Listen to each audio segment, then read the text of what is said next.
May Day అనగానే మనకు గుర్తుకొచ్చేది కార్మికులు. భవన నిర్మాణ రంగంలో వీరి పాత్ర ప్రాముఖ్యమైనది. కానీ వీరిని మాత్రం ప్రభుత్వం ఇప్పటివరకు గుర్తించట్లేదు. ఎందుకంటే వారి పరిస్థితి, వారి బాధను అంటే ఏ ప్రభుత్వం ఇప్పటివరకు పట్టించుకోలేదని వారి బాధను అయితే వ్యక్తపరచుకోవడానికి అయితే మనతో కార్మికులు ఉన్నారు. ఎండనగా వాననగా కష్టపడే వారి జీవితంలో ఇప్పటివరకు ఇలాంటి వెలుగులు ఏ ప్రభుత్వం నింపలేదని వారి బాధను అయితే మనతో చెప్పుకోబోతున్నారు. సో మనం వారి మాట్లాడి తెలుసుకునే ప్రయత్నం అయితే చేద్దాం. అన్న నమస్తే, మీ పేరేంటి? మీరు ఎంత కాలంగా ఈ పని చేస్తున్నారు? నా పేరు గిన్నారపు మహేందరు. నేను కార్మిక సంఘంలో రాష్ట్ర ప్రధాన కార్యదర్శిగా పనిచేస్తా ఉన్నా. నేను గత 30 సంవత్సరాల నుండి కార్మికంగా పనిచేస్తా ఉన్నా. అంటే కింది స్థాయిలో నుండి, గ్రామ స్థాయిలో నుండి ఒక కార్మికునిగా గ్రామ స్థాయిలో ఒక చిన్న సంఘాన్ని ఏర్పాటు చేసుకొని నేను తాపీ పని చేస్తూ, నాతో పాటు మా యొక్క గ్రామంలో ఉన్న కార్మికులతో కలిసి పనిచేస్తూ నేను ఈ సంఘాన్ని గ్రామ స్థాయిలో నిర్మించుకొని గ్రామ స్థాయి నుండి ఇప్పుడు రాష్ట్ర ప్రధాన కార్యదర్శి వరకు నేను పనిచేయడం జరుగుతూ ఉన్నది. ఇంకోటి ఏంటంటే మా యొక్క లైఫ్ స్టైల్ అంటే పొద్దున లేవగానే టిఫిన్ కట్టుకొని అడ్డాల మీదకి వెళ్ళి పడిగాపులు గాయడం. ఎవరు పనికి పిలుస్తారా, ఎవరు ఎక్కడికి పోతే మేము మా యొక్క పొట్ట నింపుకుంటామా అనే పరిస్థితిలో మా కార్మికులంతా కూడా అదే పరిస్థితిలో ఉన్నారు. గంటల తరబడి వేడి చేసి పొద్దుటి నుండి పొద్దుక దాకా మధ్యాహ్నం దాకా వేడి చేసినా కూడా పని దొరికిన సందర్భాలు ఎన్నో ఉన్నాయి. ఈరోజు అట్లా రావడానికి కొంత కారణం ఉంది. ఏంటనంటే ఈ పొరుగు రాష్ట్రాల నుండి ఈ యొక్క ఎంపీ వాళ్ళు కానీ, బీహార్ వాళ్ళు కానీ, మధ్యప్రదేశ్ వాళ్ళు కానీ ప్రతి ఒక్కరు ఇక్కడికి వచ్చి ఇక్కడ పనిచేయడం వల్ల ఇక్కడున్న స్థానికంగా ఉన్న మా కార్మిక సోదరులు పని కరువైపోయే పరిస్థితి ఉన్నది. పని దొరకని పరిస్థితి ఉన్నది. అడ్డల మీదకి పోయి టిఫిన్ కట్టుకొని ఛార్జీలు పెట్టుకొని అడ్డల మీదకి పోయి పని చేద్దామని పోతే పని దొరకని పరిస్థితి. పని దొరకకుండా మళ్ళీ ఇంటికి వచ్చి తానే కాకుండా తనతో పాటు తన భార్య పిల్లలు కూడా ఉపవాసం ఉండే పరిస్థితి తినకమే. కాబట్టి మా కార్మికులకు పని కల్పించే విధంగా ప్లస్ ఈ యొక్క కార్మికులు ఈ పడుతున్న ఈ అవస్థలు ఒక్కొక్కసారి పని చేస్తూ 1వ అంతస్తు, 2వ అంతస్తు, 6వ అంతస్తులు, 10వ అంతస్తుల వరకు కూడా గోవాలు కట్టుకొని పనిచేస్తూ ప్రమాదవశాత్తు జారి గోవాల నుంచి కింద పడి కాళ్ళ రెక్కలు ఎదిగి శాశ్వతంగా అంగవైకల్యం చెందిన వాళ్ళు ఉన్నారు, మరణించిన వాళ్ళు ఉన్నారు. వీళ్ళందరినీ దృష్టిలో పెట్టుకొని 1996లో ప్రధానమంత్రి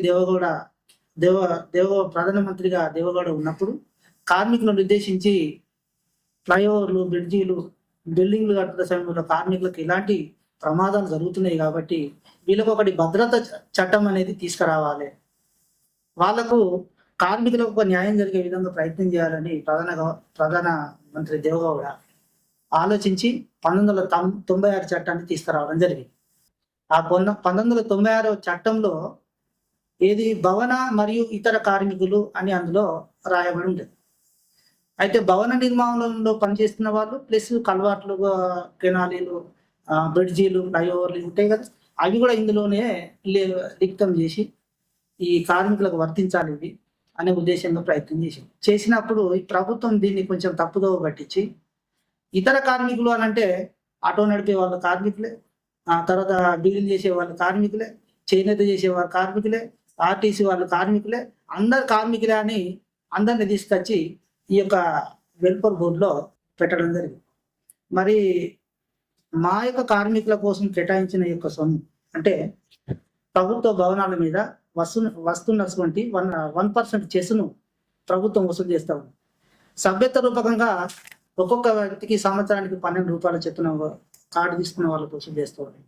ఇవన్నీ డబ్బులు కూడా 1000 కోట్ల రూపాయలు జమ చేయబడినాయి. అవి ఏం చేయాలనంటే ఈ యొక్క భవన నిర్మాణంలో పనిచేస్తున్న కార్మికులకు మాత్రమే దాన్ని ఒక సంక్షేమ పథకాలుగా వాళ్ళకు పంచే విధంగా ప్రయత్నం చేయాలి ప్రభుత్వం.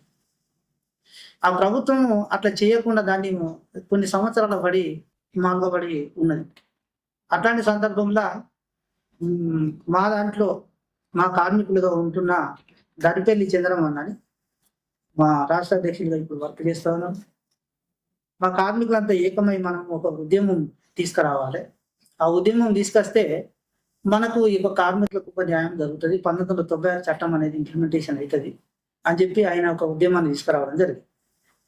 తీసుకొచ్చిన తర్వాత అందరం కలిసి అందులో కూడా మేము కూడా భాగస్వామ్యమైన ఈ అప్పుడు 10 జిల్లాలు ఉంటే 10 జిల్లాల నుండి ఒక రిజిస్ట్రేషన్ ఏర్పాటు చేసి 10 జిల్లాల నుండి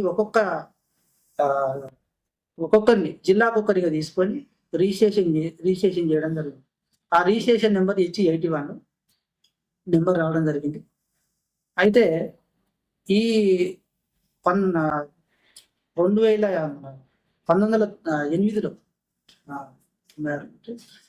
2008లో జనగామ జిల్లాలో ఒక భారీ ఎత్తున మహాసభను ఏర్పాటు చేయడం జరిగింది. రాష్ట్ర మహాసభను ఏర్పాటు చేస్తే ఆ సభలో నేను కూడా అందులో పాల్గొన్నా. దానిలో నేను ఒక రాష్ట్ర జిల్లా కార్యవర్గ సభ్యులుగా నేను దాంట్లో నన్ను ఎన్నుకోవడం జరిగింది. తర్వాత నేను ఈ సంఘంలో కూడా చాకచక్యంగా పనిచేస్తూ కార్మికుల కోసం కార్మికులకు సంక్షేమ పథకాలు రావాలి కాబట్టి దాంట్లో నేను కూడా ఒక భాగస్వామిని. నేను కూడా కింది స్థాయి నుండి కార్మికునిగా ఇప్పటికి కూడా పనిచేస్తా ఉన్నాను. కాబట్టి ఈ సంక్షేమ పథకాలు మా కార్మికులందరికీ కూడా అందే విధంగా ప్రయత్నం చేయాలంటే నా వంతు సహకారంగా నేను చేయాలని చెప్పి నేను ఒక జిల్లా కమిటీలో ఒక కార్యవర్గ సభ్యునిగా నేను ఎన్నిక చేయబడడం జరిగింది. ఆ తర్వాత 2008 డిసెంబర్లో పునాదుల గర్జనని భారీ మహాసభను ఏర్పాటు చేయడం జరిగింది. దానికి అంతకుముందు అంటే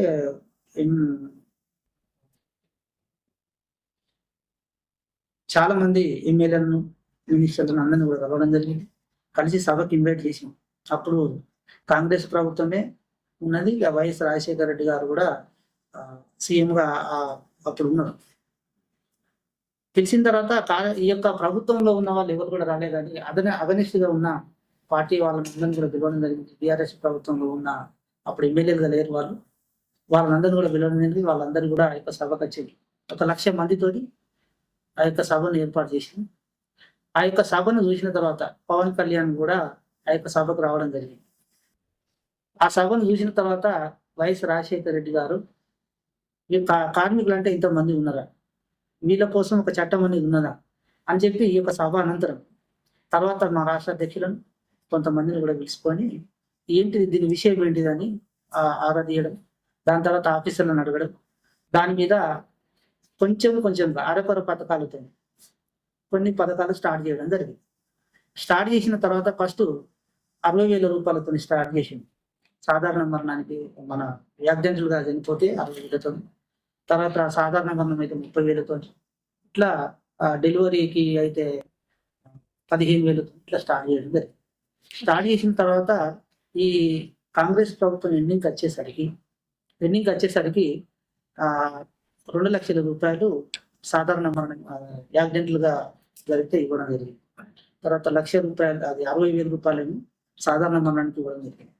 ఈ 15,000 అదే కంటిన్యూషన్ చేస్తూ రావడం జరిగింది. బీఆర్ఎస్ ప్రభుత్వం వచ్చిన తర్వాత ఈ కాంగ్రెస్ ప్రభుత్వం తర్వాత బీఆర్ఎస్ ప్రభుత్వం తెలంగాణ ఎప్పుడైతే ఏర్పడదో 2014లో, ఆ తర్వాత ఈ యొక్క పథకాలను 6 లక్షలకు పెంచింది బీఆర్ఎస్ ప్రభుత్వం కూడా.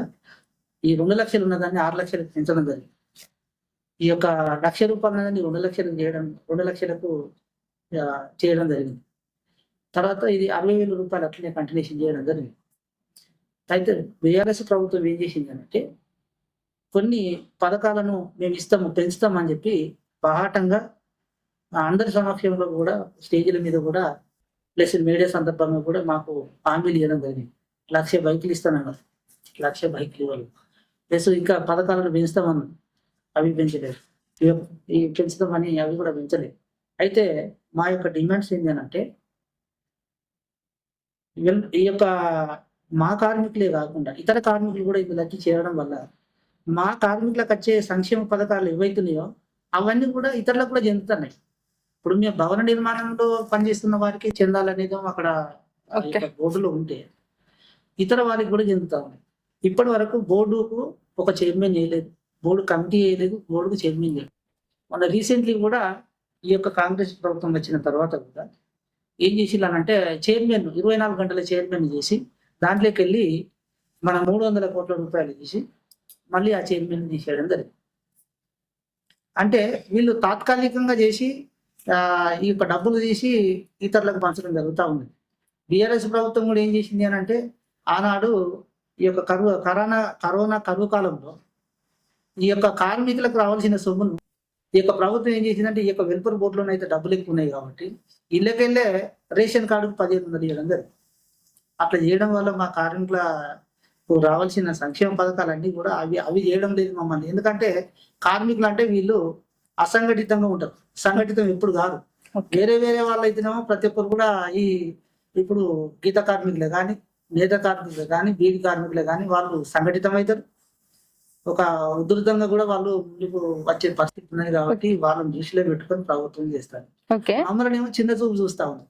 ఎందుకంటే వీళ్ళు అసంఘటితంగా ఉండరు. ఇప్పుడు నలుగురు మెస్సీలు ఒకరికి ఉన్నారనుకో, ఆ 4 రకాల ఆలోచనలు ఉంటాయి వాళ్ళు, ఒక్క తాటి మీదకి రారు కాబట్టి వీళ్ళకు చేయలేదు. ఇంకొకటి ఏంటంటే, కాఫీ మెస్సీలు అంటే తాగే వాళ్ళు అనేది అందరూ అనుకుంటారు. సార్ కూడా మన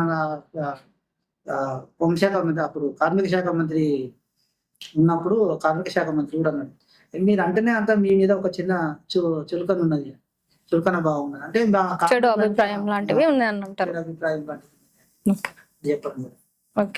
ఓకే, భవన నిర్మాణంలో చూసుకుంటే మీ పాత్ర అయితే చాలా ముఖ్యమైనది. రోజువారీ మీ జీవితంలో ఎలాంటి కష్టాలు అనేవి మీరు ఎదుర్కొంటున్నారు? అంటే ఎండలో అయినా వర్షంలోనైనా ఎలాంటి పరిస్థితి ఎలా ఉన్నా, వాతావరణం ఎలా ఉన్నా మీరైతే డైలీ వర్క్ అనేది చేయాలి. అప్పుడు మీకు ఎలా అనిపిస్తుంది? మీకు అలసట అనేది అనిపించదా? అనిపిస్తుంది. ఎందుకు అనిపించదు? మేము కూడా సాధారణంగా మనుషులమే కదా. కాబట్టి ఎండకైనా, వానకైనా, చలికైనా, దేనికైనా కూడా ఓర్చుకొని పని చేస్తేనే మా కుటుంబము, మా పిల్లలు అందరూ కూడా బ్రతికే పరిస్థితి ఉంటుంది. మేమే పని చేయలేని పరిస్థితిలో కుటుంబాన్ని ఎట్లా పోషించుకోగలుగుతాం? మాకు ఒక గవర్నమెంట్ జాబ్ ఉండేది ఉంటే మాత్రం నెలకు ఒకవేళ చేసినా చేయకపోయినా కొన్ని రోజులు లీవ్ తీసుకున్నా కూడా ఆల్రెడీ జీతం వచ్చేది వస్తూనే ఉంటుంది. అని మా పరిస్థితి అట్లా కాదు కదా. ఈ రోజు చేస్తేనే, ఈ రోజు కష్టపడి పని చేస్తేనే ఈ రోజు కూలిమంత వస్తుంది, లేకపోతే రాదు కదా. వస్తువులు ఉండవలసిన పరిస్థితి ఉంటుంది. అంటే మీ పిల్లలకి మీరు అంటే ఎలాంటి జీవితాన్ని ఇవ్వాలనుకుంటారు? అంటే మీరు అంటే కష్టపడినా మీ పిల్లలకి ఎలాంటి భవిష్యత్తు ఇవ్వాలని మీకు అనిపిస్తుంది? మేము ఇలాంటి పరిస్థితిలో ఉన్నా కూడా మా పిల్లలకు మంచి భవిష్యత్తు ఇవ్వాలని మేము కోరుకుంటాం. ఎందుకు అనంటే, మాకున్న పరిస్థితి మా పిల్లలకు రావాలి కాబట్టి మేము ప్రభుత్వం నుండి కూడా కొన్ని డిమాండ్స్ మేము పెట్టుకున్నాం. ఏంటిదనంటే, మా పిల్లల చదువుల గురించే కానీ, పిల్లల స్కాలర్షిప్ల గురించే కానీ, ప్లస్ ఇంకా కొన్ని ఏంటంటే, ఇంతకుముందు చెప్పినాం కదా, ఇది ఇతర కార్మికులందరూ కూడా ఇందులోకి వచ్చింది. బోగస్ కార్డులు అనేది ఎక్కువ చేయడం జరిగింది. 80 లక్షల మంది, దాదాపు మన తెలంగాణ రాష్ట్రంలో 80 లక్షల మంది కార్మికులు ఉంటే 80 లక్షల 30 లక్షలు మాత్రమే ఈ యొక్క కార్డులు చేయడం జరిగింది. లేబర్ కార్డు నమోదు కావడం జరిగింది. దాంట్లో దాదాపు 15 లక్షల మంది కార్మికులు ఇతర కార్మికులు